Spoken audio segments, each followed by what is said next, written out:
Queria trazer mais uma falinha de ontem do presidente Lula nesse evento, nessa convenção do PSB que a gente acompanhou, em que ele disse justamente sobre a importância de a esquerda precisar eleger uma maioria no Senado no ano que vem, porque caso contrário, a oposição vai avacalhar o Supremo Tribunal Federal nesse cenário que a gente está desenhando aqui, que vem tomando cada vez mais importância no país. Vamos ouvir o que o presidente disse.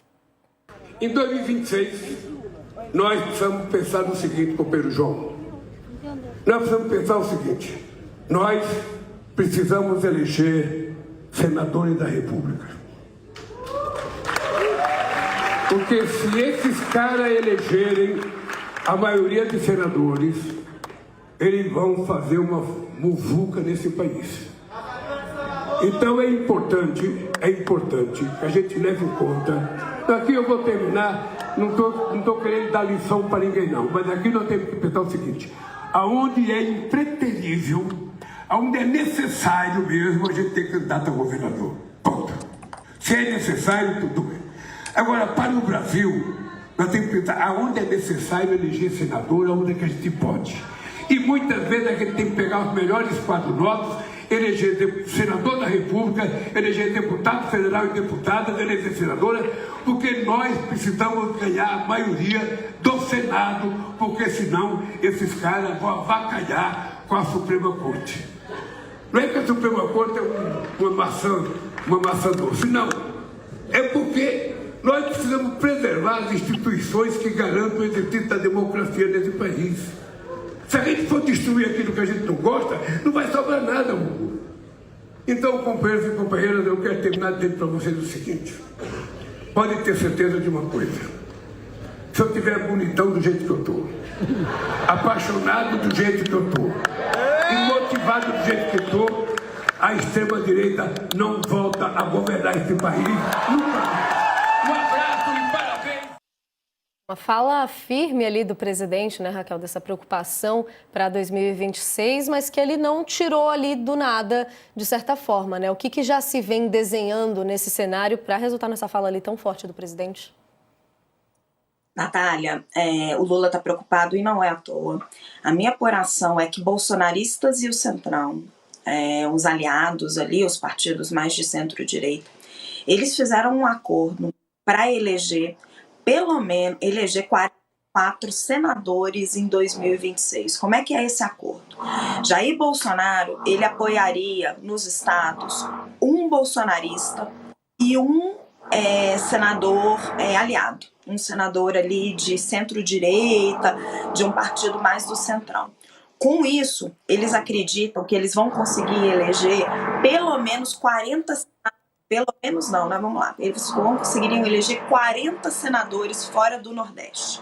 É o cálculo que os caciques do Centrão estão fazendo. Eleger, vocês estão me ouvindo, gente? A minha Estamos imagem sim, a gente só teve uma rápida intervenção. Agora sim, acho que agora retomou, Raquel. Você pode continuar a sua fala. Então, vou tomar um ressurraço. O presidente Luiz Inácio Lula da Silva está preocupado e não é à toa. A minha apuração é de que bolsonaristas e o Centrão fizeram um acordo e o plano deles é eleger 44 senadores em 2026. Como é que é isso? Jair Bolsonaro teria se comprometido a apoiar um bolsonarista e um aliado em cada um dos estados. Então eles calculam que vão conseguir eleger fora do Nordeste 40 senadores. No Nordeste, eles acham que elegeriam mais 5 ou mais 6. Então, uma estimativa que eles chamam né, de conservadora seriam 44 senadores. Tá? Com os 14 senadores que eles já têm e que não perderiam mandato ou teriam uma reeleição mais fácil, o cálculo é chegar aí, vou até conferir aqui as minhas contas para não falar nenhum número errado, em 58 a 59 senadores. Gente, isso é uma maioria que dá para fazer qualquer coisa, porque o Senado tem 81 senadores. Dá para derrubar qualquer ministro do Supremo Tribunal Federal. Eu fui conversar no governo e nos partidos de esquerda e eles acham que essas contas estão exageradas, que eles estão, que a oposição está cantando vitória antes da hora, porque eles hoje têm eles são minoria, né? Vou pegar aqui o número. Eles têm 25 senadores, 17 tem que renovar o mandato. E aí um líder importante do governo está me falando, não é fácil eleger 17 pessoas. Mesmo o governo admite que eles têm uma possibilidade de fazer uma maioria de 41 senadores. Então é o seguinte, faz tempo que o Centrão e os bolsonaristas estão alertando que eles vão fazer uma bancada do Senado Federal forte, que eles estão escolhendo candidatos, que eles estão alertando para isso, e no alvo deles, embora não admitam, está em fazer impeachments dos ministros do Supremo, particularmente do ministro Alexandre de Moraes. É só agora que o governo está se atentando para isso. Esse líder do governo, essa figura importante da base governista, dizia para mim que eles estão agora mapeando os seus possíveis senadores, estão com uma estratégia de fazer senadores lulistas, não necessariamente do PT, né, que vão apoiar, o Lula vai apoiar aliados para tentar fazer frente a esse avanço da oposição. Mas se você for olhar, o governo tem poucos candidatos, mesmo aqui no Sudeste, né? Mesmo em São Paulo, está se falando em o ministro da Fazenda, Fernando Haddad, deixar o cargo de ministro da Fazenda para eventualmente concorrer ao governo de São Paulo ou até mesmo ao Senado. Então, assim, o governo está acordando tarde para isso daí. E se realmente a oposição fizer essa maioria, vai ser um problema grande e vai ser um problema grande para o Supremo. Não, a preocupação mais do que válida para 2026, né, Bia? Queria a sua análise também sobre ela, uma vez que em todas as crises a gente vê que sem ter o Congresso atuando minimamente, o governo também não consegue governar, né? Como que essa situação pode escalar e como é que você vê aí a necessidade de atuação do governo?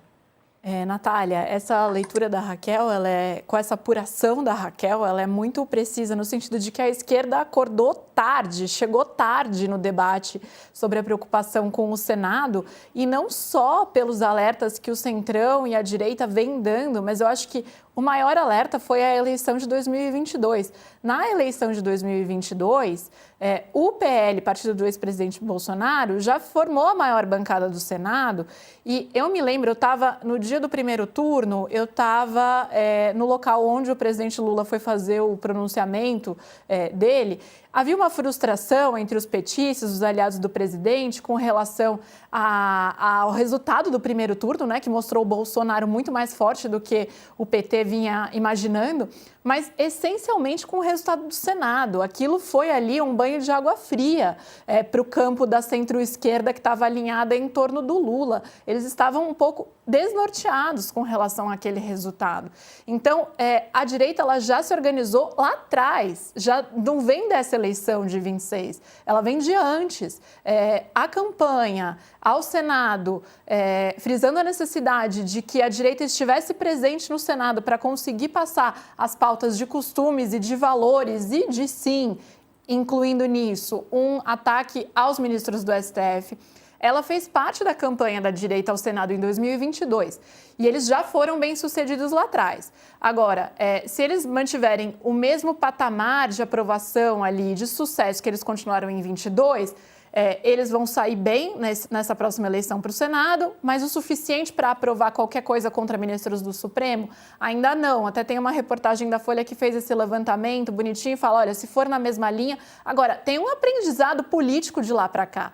Eles já acertaram lá atrás. Eles conseguiram, na eleição passada, formar um Senado forte. Então, agora, parece que a esquerda está acordando para esse tema. E isso vem sendo tratado agora, assim, como uma prioridade dentro do governo, pelos aliados, né, do presidente, pelo presidente explicitamente.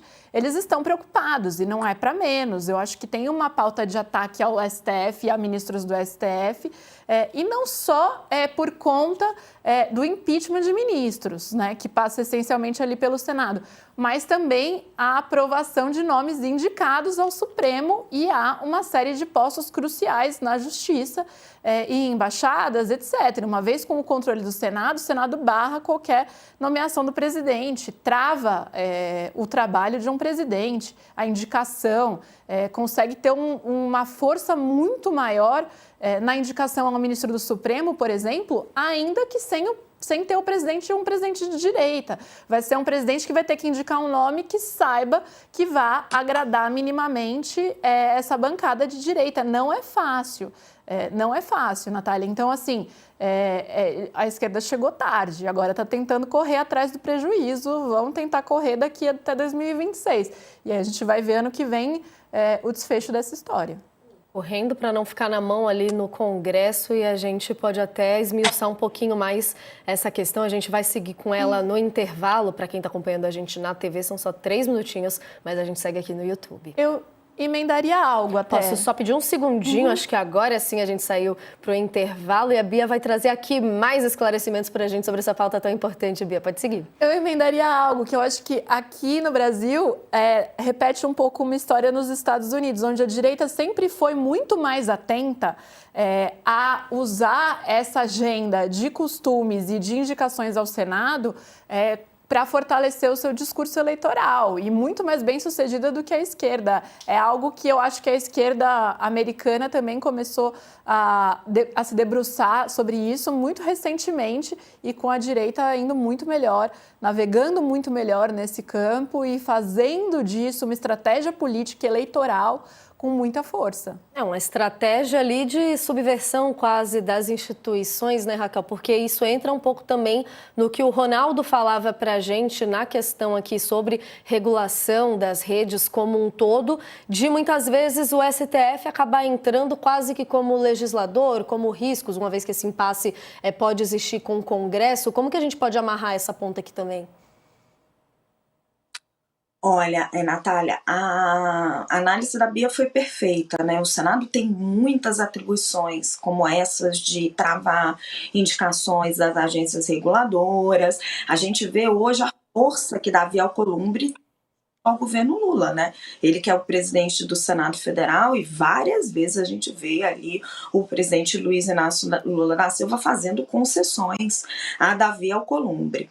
Sobre essa questão o que eu acho é o seguinte, o PL e Jair Bolsonaro fazem disso uma bandeira muito relevante, né?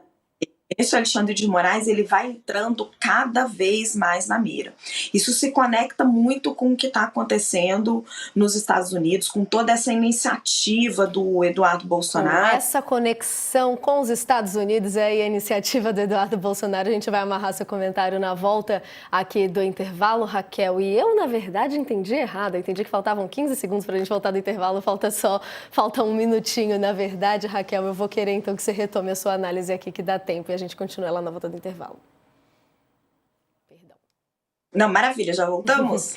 Pode ir, Raquel. Na verdade, faltava vamos ficar no Kikiki então rapidinho para não ter que te interromper de novo, Raquel. Eu tinha ouvido que estava faltando 20 segundos para o fim do intervalo e não 1 minuto e 20. Tentei devolver para você, não deu tempo. E esse é o nosso ao vivo, né? Amiga, eu sempre me atrapalho com esse YouTube, volta do YouTube, não sei o quê, papapá. Aí chego uma paradinha e fico assim, gente, já voltou? 5, 4, 3, 2, 1. Não, esses dias eu vi a divíssima Natuza Neri conversando com as vozes da cabeça dela, que a voz da minha cabeça pelo menos é a voz doce, maravilhosa, competente de Luísa Eltes, e assim facilita a nossa vida por aqui. Raquel, Bia, agora sim estamos de volta com toda a nossa audiência da TV, que perdeu a bagunça aqui do YouTube, do nosso vai e vem de intervalos, mas é nesse intervalo que a gente discute aqui um pouquinho mais, tira um suquinho a mais de análise dos nossos colunistas, que você pode continuar aqui agora falando também, Raquel, por favor. E se diverte também, né, Nath? Tamo junta. Vamos lá.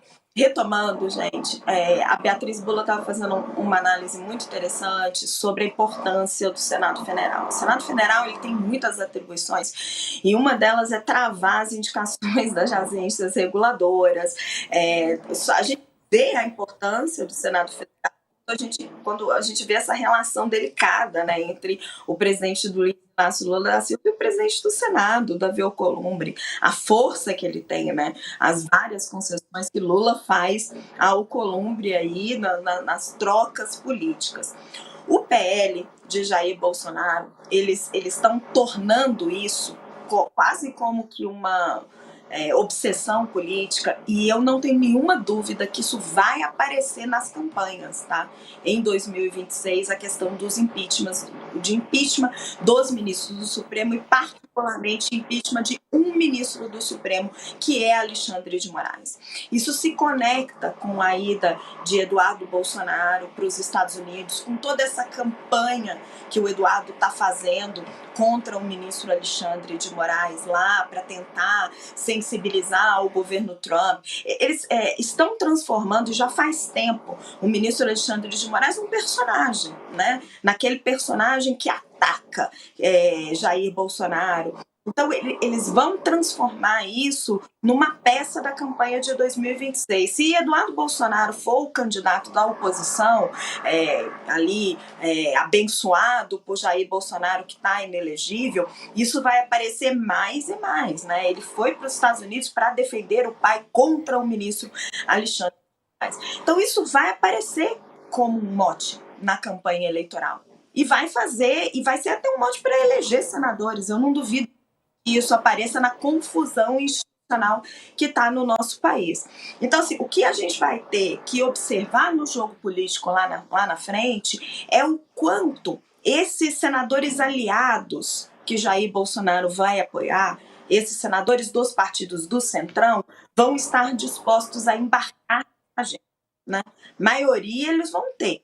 Mas a gente sabe que muitos desses partidos do Centrão, desses senadores aliados, eles conversam muito bem com o Tribunal Federal. Essa é a lógica da política no Brasil, né? Enquanto a oposição bolsonarista bate no Supremo Tribunal Federal, a gente tem, por exemplo, o governador Tarcísio de Freitas, que é bolsonarista e aliado de Bolsonaro, que conversa muito bem com o ministro Alexandre de Moraes. A gente tem o senador Ciro Nogueira, ex-ministro de Bolsonaro, apoiador de Bolsonaro, que tem um diálogo muito bom com o ministro Alexandre de Moraes. Então, o que a gente vai ter que ver se nesta maioria importante que eles pretendem fazer, o quanto deste centrão que vai ser eleito sob as hostes do bolsonarismo vai estar disposto a embarcar nessa agenda anti-Supremo. Agora, que isso vai ser uma preocupação se eles conseguirem fazer essa maioria e se o governo não conseguir se organizar, isso aí vocês não tenham dúvida, porque isso aí vai virar até